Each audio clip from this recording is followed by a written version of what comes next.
We're in this 2009 Toyota Corolla. Like I said, he died on the highway. He said the temperature gauge went up. So my buddy went there. He's a mobile mechanic, and he went there to check that out. He told me that the alternator was bad, but then he replaced the alternator. And after that, the car didn't start. We can see here how bad the alternator went.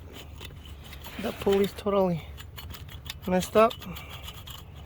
So my buddy told me that the car didn't start. So he said that he did the battery's dead. I'm gonna have to get charge it to get a charge. But he did say that he'd install he swapped the battery from his car, and the car didn't start still. So I wanna see what's going on there. Okay, I'm gonna check the car and see what's going on there. Okay, we got a new battery there, used one. So okay, try to crank it.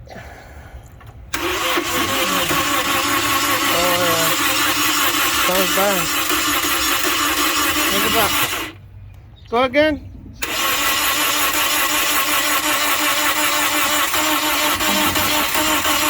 Look at that.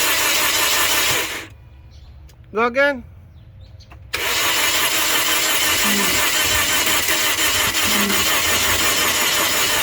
Look at that. If I come over here,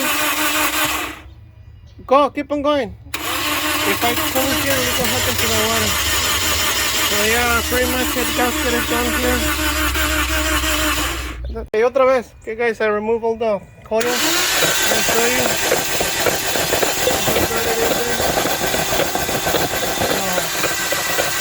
Long head gasket. So we're gonna be replacing the engine. That's how that's done. Okay, so okay guys, thank you. I'll be posting the video once I replace the engine. Like I said, the guy don't want the engine with to fix the head gasket. He just wants he's gonna get a imported engine. So thank you for watching, guys, and keep